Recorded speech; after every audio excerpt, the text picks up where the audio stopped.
to studying and training, to improve at chess, we need to consider other factors: sleep, exercise, nutrition. Others would even include mindfulness, meditation, a relaxed lifestyle, and so on. So, we could summarize that it's desirable to have a healthy lifestyle. On this channel, we will briefly talk about exercise and nutrition. The chess player's diet does not have much that is extraordinary. Basically, it's a balanced diet in the three macronutrients and with abundant micronutrients. So, it could be good for most human endeavors. This salad with goat cheese could be a good example of something with a good amount of micronutrients. It is important to consume protein for a proper brain function, but you must ensure that you consume all essential amino acids, so a variety of protein sources is important. Carbohydrates are the body's basic fuel, but here comes the first caveat. Since chess is an endurance sport, we should avoid simple carbohydrates and prefer those with a low glycemic index. You can find tables about it on the internet. In this regard, my stew with rice would have been better with wild rice, but this channel is not about perfection, but about action. Perfection should be avoided. The broccoli with asparagus and red onions add more micronutrients. The second caveat is to eat enough fatty acids rich in omega-3. The chess player should pay special attention to this. Foods rich in fatty acids are fish such as tuna, sardines, salmon, nuts and seeds, vegetable oils like flaxseed oil, canola oil, and some other foods like eggs and yogurt. Now I was lucky and have salmon with olive oil on sourdough bread that has a low glycemic index. An often overlooked aspect is hydration. It is extremely important for the proper functioning of our body. A dehydrated brain just starts to shut down, and that's not good for the chess player. Here I drink a black tea without sugar, of course. Plain water is usually the best. This is my complete meal. Should we always eat so healthy? No, but as far as possible. The important thing is not to have too many cheat meals, and if we do have one, not to get derailed or distressed, but get back on the right track. Finally, it is important to mention that during a tournament or a long chess game, it will be necessary to bring a snack since our sport is very demanding. Hi, welcome back. So first of all, let's see the stats to see if there's any improvement. Storm is going quite good. Last week it was 38, now it's 44. Today I didn't manage to beat it, but still I beat last week's record. So I believe Storm is going well. Let's see Blitz and Bullet. In Bullet, there's more or less 20 points of improvement and around 30 in Blitz. That's good. Still too early to call it an improvement, but still continues an upward trend. This I like quite a bit. Look, this is my highest rating since I have this account, both in Blitz and in Bullet. So I'm in both time as on my highest rating, so that's quite nice. Hopefully it continues to increase. So what have we been doing this week? Well, as usual, woodpecker, not so many exercises I would have liked. De la Villa's Endgame, promise you next week we will talk about that Endgame books. It's a quite good book.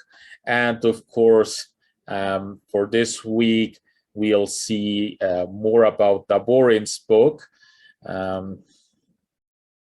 As I promised you, a chapter per week. They're pretty hefty, so I will try to be very brief on that regard.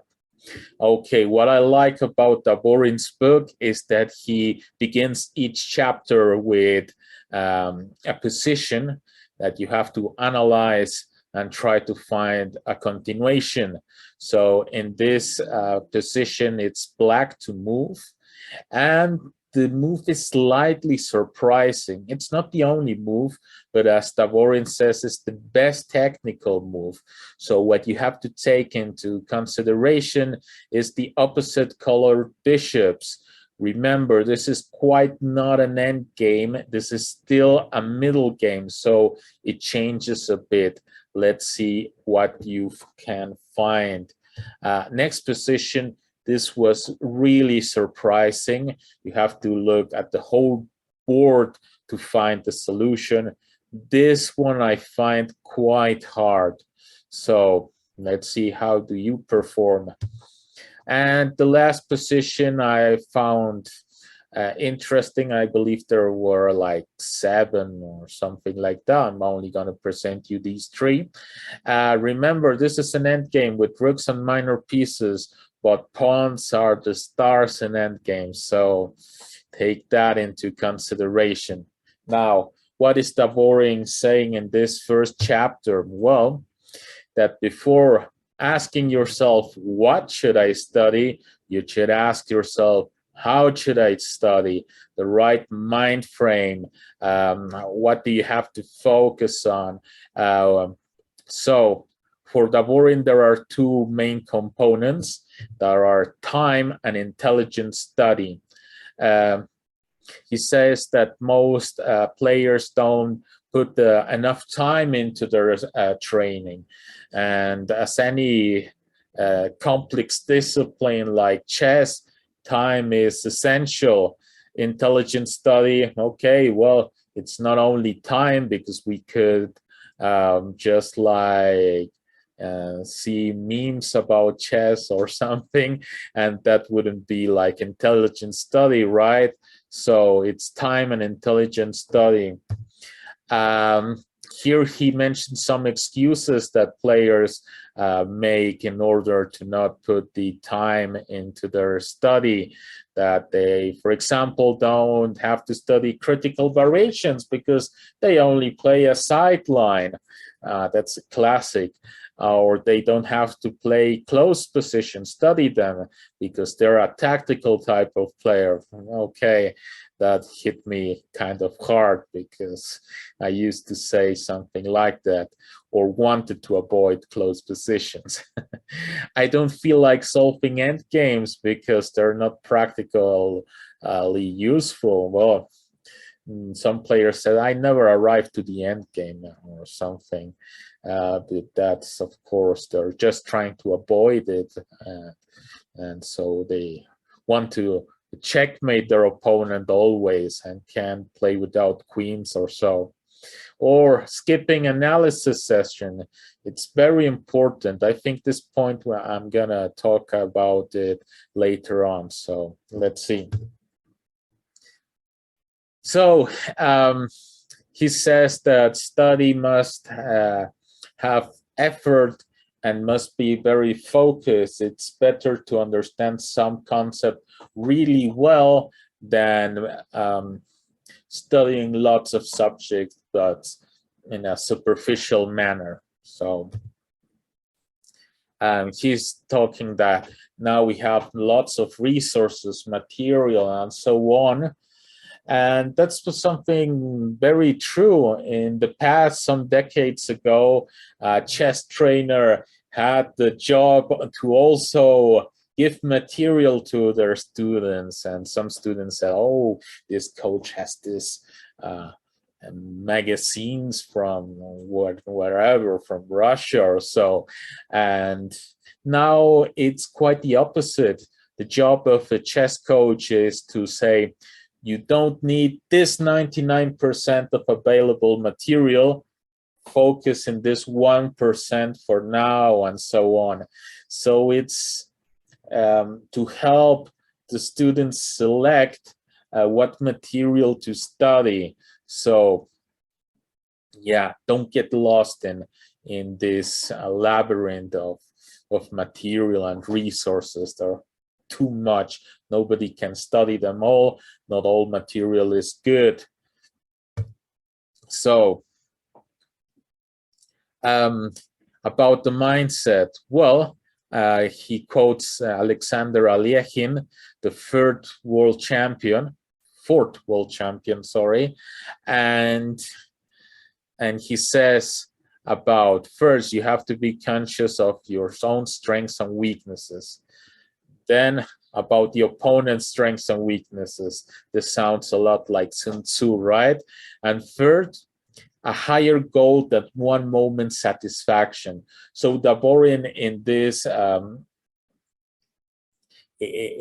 this chapter focus a lot about not to be so short-minded and have long-term goals, not only for the game on the weekend, that of course it's important to have motivation and short-term goals, but still in a manner that doesn't hinder your overall progression, your chess progression.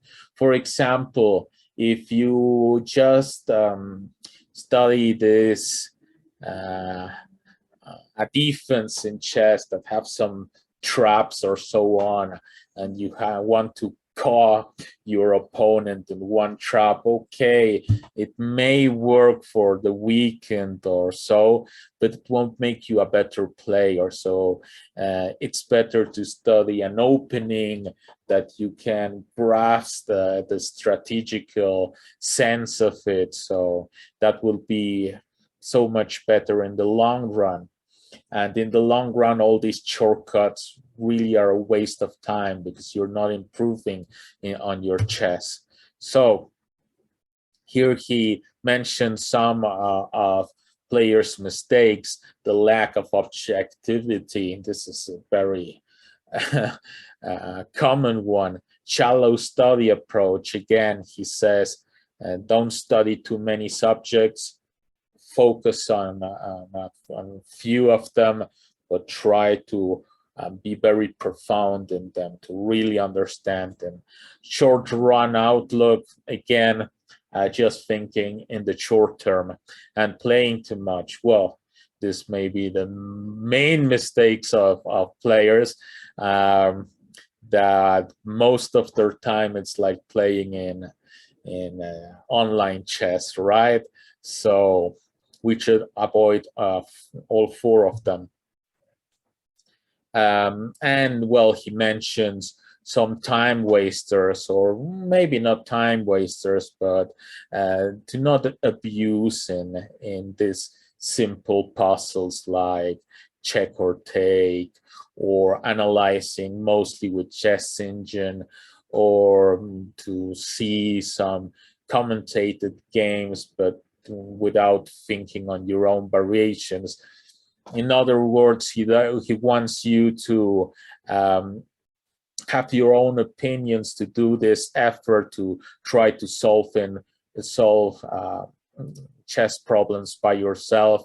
And in this, at first place, well, doing hard exercises, not only Storm and Lichess, right?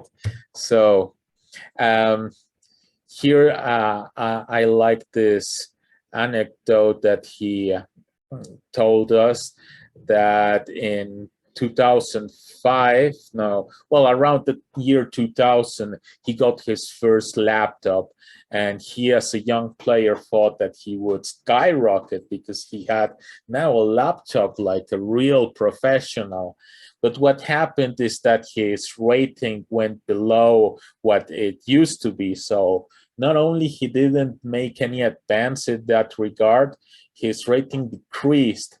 And after a while, he knew why was that, and that the laptop made him do less effort, to be more shallow in his training, to abuse the engine, and so a laptop, chess base are excellent tools, but they are only tools. They should not be any substitute of your own effort and discipline. So we have to think by ourselves in chess. Very important. And next, he also still tells a small story between Mamedyarov and Grishuk. Grishuk was interviewed, and they asked him since when he prepared against Mamedyarov, and he responded, "For my whole life." And it was funny in the moment, but actually there is some truth behind it, that he wasn't really focused in the short term. It wasn't really just like Mamedyarov. He had been preparing for years for this instance where he played this very good game. So again, it's about the long term, not so much about just the next week or next game or so, to really improve at chess. About playing too much, well, this is quite obvious. In this regard, I remember something I read in another book, a book I think I mentioned in the first video, that is Edmar Metny's book. And somebody asked him this question, that how much should he play? And Metnis responded, of course, it depends about how much time do you have, what are your goals, and so on. But a good rule of thumb is don't play more games or tournaments than you can analyze. So I thought that was a great rule of thumb. If you can play 50 games a year and analyze them all, great. If not, do less. If you can do more, well, wow, you have lots of time, 100 games, and analyze them all. That's really a great job. So that's something you can learn from Edmar Metnis. So for last, Mikhail Botvinnik, the first, well, not the first, but the great Soviet chess world champion, 3 times world champion. Chess cannot be taught. Chess can only be learned. So isn't it quite like the same, or what is he talking about? Well, that nobody really can teach you chess. Most of it you have to learn it by yourself. So it's in the same regard as to think by ourselves, to do our own effort. Many students enter a chess session, a chess class, wants a new chess coach, and wants like to be illuminated, like the chess coach saying each session like something so brilliant that automatically makes them a better player. And it's weird because we don't expect that in any other sport. We don't go to a football practice and hoping that the coach will tell us something or give us an exercise that, wow, automatically our skills in football or basketball or swimming or whatever would make us a better athlete, right? So of course, a trainer is there to guide you, to help you out, a book, YouTube video, whatever, but still we have to do our work. There is no other way around, at least at this date and this time. So hope you enjoyed this video. I'll see you next week, hopefully with a surprise. Till then.